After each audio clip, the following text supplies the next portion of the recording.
Hey guys, subscribe for daily content. And if you're shopping for gear, make sure you check out the description for the newest items at some of the very best online retailers. There's also links for some of the items that I personally recommend. Thanks! What's going on YouTube? Metal Complex here, and today I've got another interesting knife review / knife overview to share with you guys. This is the new 2022 Kershaw Launch 14 automatic knife. This should be available right now, so especially if you're watching it at the time that I uploaded it. So I will link this knife right down below. You can check it out if you'd like. Thank you so much to Kershaw for sending this knife in for me to take a look at. Really appreciate that. Thanks to my generous patrons who are supporting me. Check out my Patreon. We do fun stuff every Friday on Patreon. And please make sure to follow me on Instagram at metal_complex. Let's go ahead and get a measurement of the Kershaw Launch 14. Overall length is coming in at 7 3/4 inches. Overall blade length is coming in at just shy of 3.5, maybe 3.4. Cutting edge is actually a bit shy of 3 inches because of a very generous forward choil. So about 2.9 inches of cutting edge.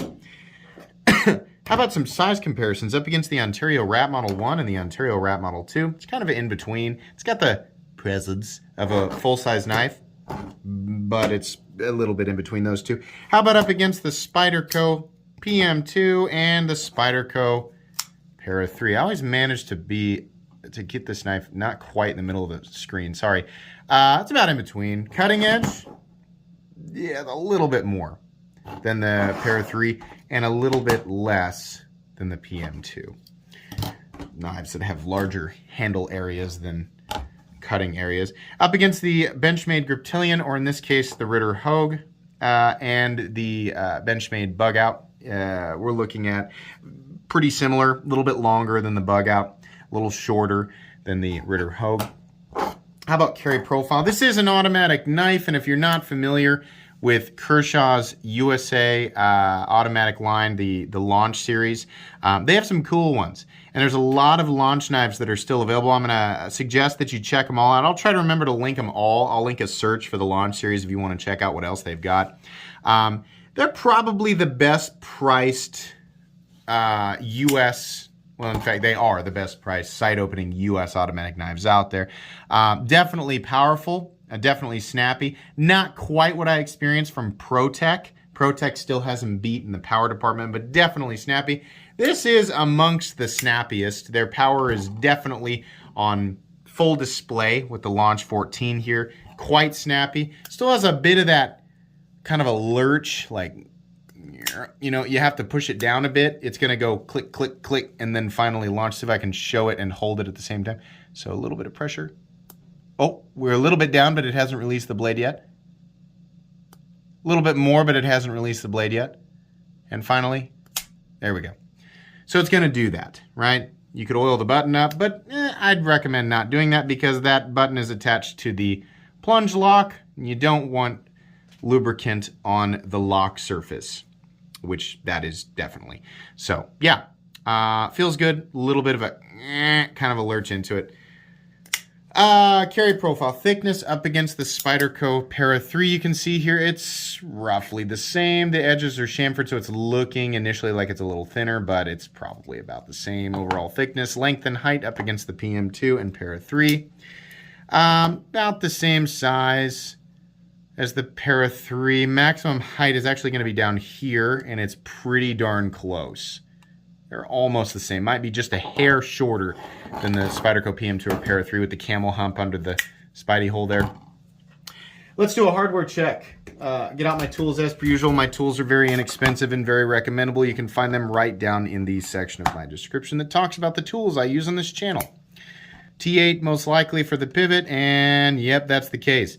Now we have a whole bunch of extra screws because this is not one single thing here on the handle scales. We have the aluminum up here, and then we have some carbon fiber as well, it's an overlay, but it's also the scale because the aluminum only goes about halfway. I don't know if you can see in there, right? And they sort of screw to each other right here. So we have these two screws, which are T6. Then we have this screw back here, which is a T8.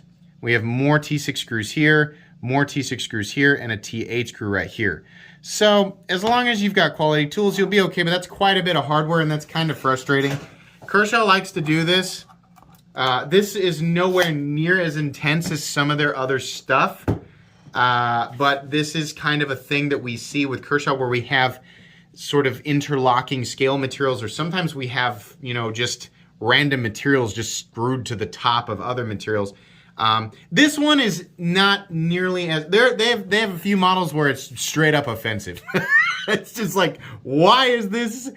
How did this come to be? But this is okay. It's just, you know, because of the design, it has a lot of screws. So nice heavy magnet or some container to put all your hardware in, and some quality tools like the ones I showed, and you should be just fine. Let's do blade stock thick. No, let's weigh it. Let's weigh it. Let's weigh it. Okay, we zeroed out. Weight, 3.25 ounces. What are the materials, by the way? We have CPM 154 for the blade. We have aluminum for this, I don't know if you want to call it a bolster. You could. And then aluminum for the other side of the frame, and then some carbon fiber right here. And, you know, the weight, pretty darn good. Pretty good ratios, honestly. Pretty good balance there. So I think a lot of people will be happy. Let's do blade stock thickness here. I'm going to guess that's about 110 thousandths or so. And we're coming in at, okay, 117.5. We'll do it one more time. Generally, when it's in between like that, I always guess that it's a little bit smaller. Yeah, 115 thousandths is most likely what we're looking at there, so that's fine. Okay, let's talk about this. So, we've got sort of a darkened, this is like a dark, it's not raw aluminum, this is type 3 hard coat anodizing on aluminum, which is generally what we see with the Launch series, and it looks nice. It's kind of a gunmetal color. I gotta say, you know, as far as all of the Kershaw-y stuff that I've seen out there, this is, you know, one of the less offensive things. I don't mind this very much. The carbon fiber actually looks pretty nice. It's kind of a seam construction back here. It's okay. It's not bad. In the standard or primary grip, you can definitely get a full 4-finger grab on it. This is a huge forward twirl. I'm a big fan of this. If you're going to do it, go full send. Don't give me this halvesy stuff where it's like, well, you know, if you've got gremlin fingers, then, you know, maybe you can get in there. No, give me the whole thing so I can put my, I don't want to be like, oh, I can pinch it like this with the tip of my fingers and have fun whittling wax paper without cutting myself. No, I want like this. That's fine, right? Fairly comfortable. Nice, you know, sort of complimentary spot to put your thumb as well. So yeah, ergonomics are pretty good. You can feel the clip just a little bit, not too bad. All the edges, everything, it kind of looks very like the tectonic plates all smashing into each other. That's kind of what, if the tectonic plates were made out of aluminum and carbon fiber, we'd all be screwed. But yeah, that's kind of what it looks like to me. And it looks like it might not be super duper comfortable, but you know what? It is. As long as you keep your finger on there, you can keep the pressure on that blade because there's a coil spring underneath it. You will be able to close it with one hand. There's plenty of power here. You can see I'm letting go right at the top, and there's still plenty of tension right there to get the blade to go all the way out to the open position. So that's what I look for. So that's plenty good. The blade is it's a cleaver blade. It's an auto cleaver, essentially, is what we have here. Oh, I'd call that a sheep's foot. Oh, I'd call it a worn sheep or a sheep's warnie or a cliff sheep. Whatever. Whatever you want to call it, that's fine. This is kind of interesting how it sort of comes across in this X pattern here, how they do the swedge. It's kind of neat, right? The problem with these types of blades is that they don't have a traditional tip. I understand that they do still have a tip, right? But puncture tasks are made much more difficult, if not almost impossible, with blades like this. Now, you know, you can get your finger up here and do some draw cuts or whatever. This is one of those knives where it actually does all the way to the back of the blade, minus maybe a 1/16 of an edge. Like this is and if you lay it flat down on the table, it starts like right there.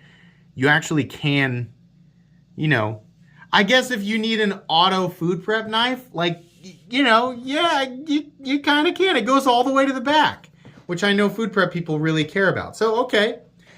I got to be honest, though. I just really wish that this was a drop point or it's something, right? A true Wharncliffe with a much more, or with like, you know, super seasoned knife. People say it's actually Sioux blade shape. I used Google yesterday, so I am much more informed than you. Yeah, those types of people.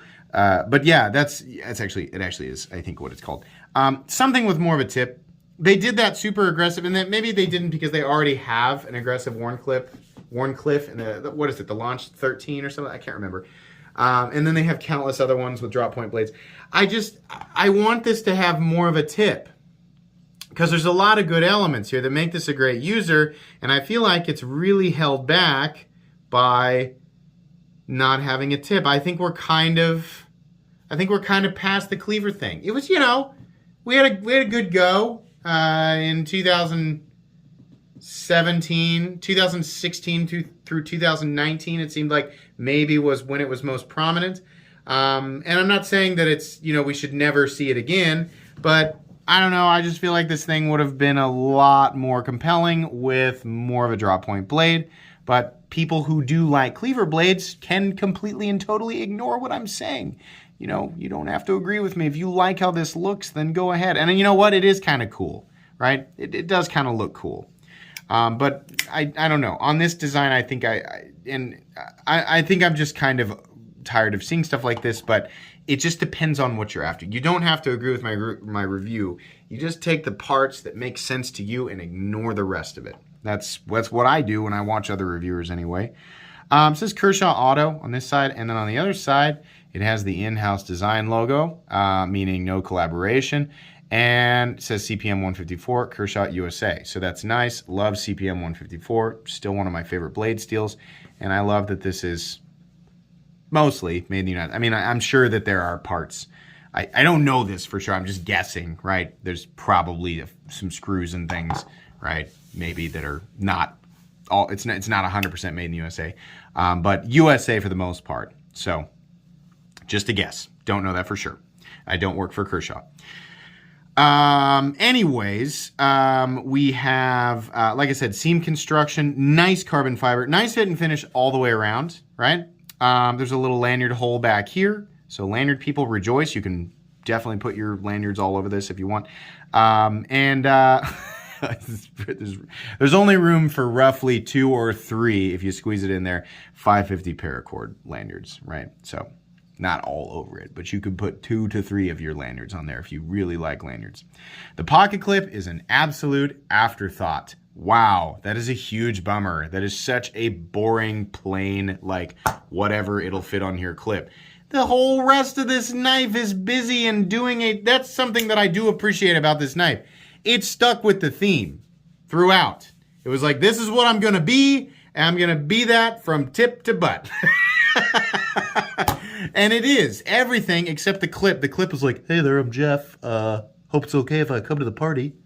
No, Jeff. You're supposed to dress up. What are you doing? You're in a shirt and tie, you idiot. This clip functions just fine, but it sucks. Like, go with the rest of the theme. Gosh, it's a skinny little popsicle. Carry depth is also frustrating because of the style of blade. You have just all of this meat hanging out of your pocket. It's crazy, right? That just drives me nuts. So, yeah, I don't like the clip. We do have a captive pivot, so that's nice. When you go to adjust the pivot, it's not going to turn. Kershaw, Kai USA has been doing that for a while, so really appreciate that. Yeah, lockup. Lockup is completely and totally solid, which is always a dice roll with an automatic knife because you're like, I don't know, is that plunge lock going to hold it? Some nice shouldering here, wraps nicely around the stop pin. Seriously, it's solid. I'm very happy with that. Kershaw does a nice job with lockup on these. No pivot lash, lots of tension, right? Click into the close position and just a little bit. You know, with a lot of these automatic knives, and my Protex do this too, in the close position, there's a little bit of movement, like I can push it and it kind of goes up and down. It's okay. It's not that big of a deal, right? Centering. Yeah. Let's split it on the standoff. Oh yeah, we're laser spot on. Whoopsie daisy. This is not Don't hold your pocket knife like this. All right. So what's the price on this? It's 143 bucks. Oh my gosh, that's a huge price increase from the... Listen, everything is up, guys. Everything is up across the board. I think that this was an appropriate calibration by Kershaw, and I honestly cannot fault them on the price increase. I think everything is a bit up, right? Even the Chinese stuff is up. There are still, on that note, since I don't know when you're seeing this review in relation between this and the other Kershaw knives I reviewed, but some of the budget Chinese stuff is still somehow managing to stay super low. Not with Kershaw, but with a lot of other. I'm not really sure how that's working, but anyways, yeah, everything is up. So I'm not really that upset. I mean, as far as like a U.S. auto, we're still getting the best. You know, this is still one of the best prices out there. The launch line, if you're like, it's got to be automatic, it's got to be a U.S. knife, then this is still the best, you know, price parameter that you're going to get. I want to say Kershaw's launch line is all between 120 and 150. So yeah, you know, I stand firm on that. I don't have a problem with the price. I think they're doing a good job with that.